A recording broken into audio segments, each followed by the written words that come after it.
వస్తారని ఊహించావు, తీసుకొచ్చావు. ఆఖరికి మత్స్యకారులు రాక కందుకూరు నుంచి జనాలు, నెల్లూరు నుంచి జనాలు, నెల్లూరు రూరల్ నుంచి జనాలు, సర్వేపల్లి నుంచి జనాలు, కొవ్వూరు నుంచి జనాలు తెచ్చుకుంటే ఆ సభ వెలవెలపోతే ఎలిపేట దగ్గర బూతులు తిట్టింది మర్చిపోయావు నాయన. జగన్మోహన్ రెడ్డి బూతులు తిట్టిన సంగతి మర్చిపోతే ఆయన తిట్లకు నీకు మెంటలు ఎక్కితే, ఆయన తిట్లకు నీకు ప్రెస్టేషన్ వస్తే నువ్వు ప్రెస్టేషన్కి ఏదైనా వైజాగ్ హాస్పిటల్కి చూపించుకో. నీకేదైనా డాక్టర్ అనాలిసిస్ తెలియకపోతే నాకు చెప్తే నేను ఏదైనా మంచి డాక్టర్ దగ్గర తీసుకుపోతా. కానీ నువ్వు మా జోలికి ఎందుకు, లోకేష్ జోలికి ఎందుకు? లోకేష్ స్థాయి ఏంది, నీ స్థాయి ఏంది? నువ్వు మాట్లాడే భాష నీకు అర్థమవుతుందా? ఒక్కసారి మననం చేసుకో. నిన్ను క్రిటిసైజ్ చేయడం మాకు చాలా సేపు పట్టదు, కానీ మా కావాలని మార్చుకోవాలి మేము. నువ్వు చేసిన అవినీతి కంపుని కడుక్కొని సరిపోతుంది. గంజాయిల దగ్గర లంచాలు తిన్నావు, డెకాయిట్ల దగ్గర లంచాలు తిన్నావు, క్రికెట్ బుకెట్ల దగ్గర డబ్బులు తింటున్నావు, గ్రావిల్ అంతా అమ్ముకున్నావు, నన్ను గ్రావిల్ మాఫియా అంటున్నావు. అయ్యా ప్రతాప్ రెడ్డి గారు, నీకు తెలియకపోతే నిన్న నీ మీటింగ్లో నీ వెనక కూర్చొని చప్పట్లు కొట్టిన సుబ్బారెడ్డి కూడా కావలి బేల్దారు మేస్త్రే. కావలి బేల్దారు మేస్త్రులకు సంబంధించిన అసోసియేషన్ ప్రెసిడెంట్ నీ కార్యకర్త నీ సుబ్బారెడ్డి. ఒక్కసారి కావలిలో సంవత్సరానికి ఎన్ని ఇళ్ళు కడుతున్నారు, ఎంతమంది కడుతున్నారు?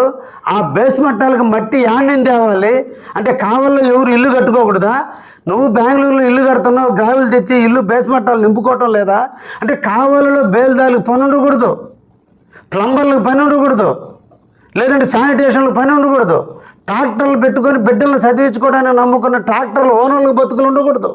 మట్టి ఎవడబ్బు సొమ్ముదయా? ప్రభుత్వం ఉంది, ప్రభుత్వమే చెరువులో మట్టి ఎత్తుకోవడానికి రూపాయి ఫీజు కట్టి ఎత్తుకోమని ప్రభుత్వమే జీవో ఇచ్చింది. ఏఎంఆర్లకు నెల్లూరు జిల్లా మొత్తం కాంట్రాక్ట్ ఇచ్చారు. ఎవరు చెరువులో మట్టి ఎత్తుకున్నా వాళ్ళకి ట్యాక్స్ కడుతున్నారు. ఎక్కడ మాఫియా జరుగుతుంది? ఎక్కడ ఏం జరుగుతుంది? దుర్మార్గుడా, తెలుసుకో. ప్రజాప్రతినిధిగా ఉండి ప్రజల కోసం సేవ చేస్తానని గెలిచి ప్రజల చాటున కావల్లో ఉన్న గ్రావిల్ నెల్లూరులో అమ్ముకుంటే అది అవినీతి, అది మాఫియా. అది చేసింది తమరు. నీకు అస్టేట్లో పెట్టుకున్నావు, సర్వాయిపాలెంలో చెన్నాయిపాలెంలో ఒక ఆయన పెట్టావు, అల్లూరులో ఒక ఆయన పెట్టావు, దగదెత్తలో ఒక ఆయన పెట్టుకున్నావు, భోగుల్లో ఒక ఆయన పెట్టుకుని నువ్వు మొత్తం డబ్బులు లెక్కడానికి మిషన్ పెట్టుకొని ఇంట్లో గ్రావులు అమ్ముకున్నాను ఆయన. అది అవినీతి అంటే, అది మాఫియా అంటే.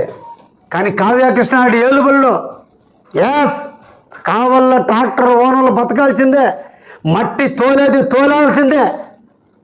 కానీ కావలి దాటి నెల్లూరు ఒంగోలు గ్రావిల్ అమ్మితే చెప్పు, నేను చర్యలు తీసుకుంటా. నియోజకవర్గంలో 2,43,000 మంది ప్రజలు బతకాల్సిందే. నా నియోజకవర్గంలో ప్రతి ఓడు ఇల్లు కట్టుకోవాల్సిందే. ఇదేం బంగారం కాదు ఇళ్లలో దాచిపెట్టుకునేది, మట్టి. ఇళ్లలో బేస్మట్టాలకో లేదంటే లేఅవుట్లకో దేనికైనా తోలుకుంటే మన ఇద్దరికి ఏమొచ్చింది? నొప్పి. నీకేం కప్పం కట్టలేదని బాధ.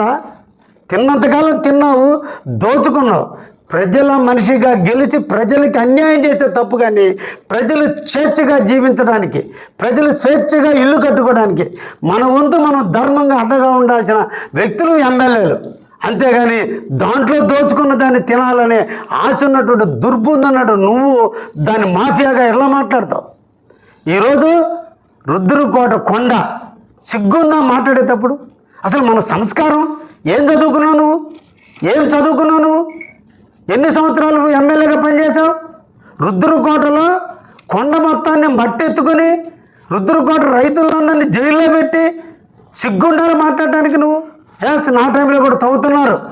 భాష్యం స్కూల్ కాడి నుంచి మద్దూరుపాటు దాకా రోడ్డుకి మట్టి తోలుకున్నారు.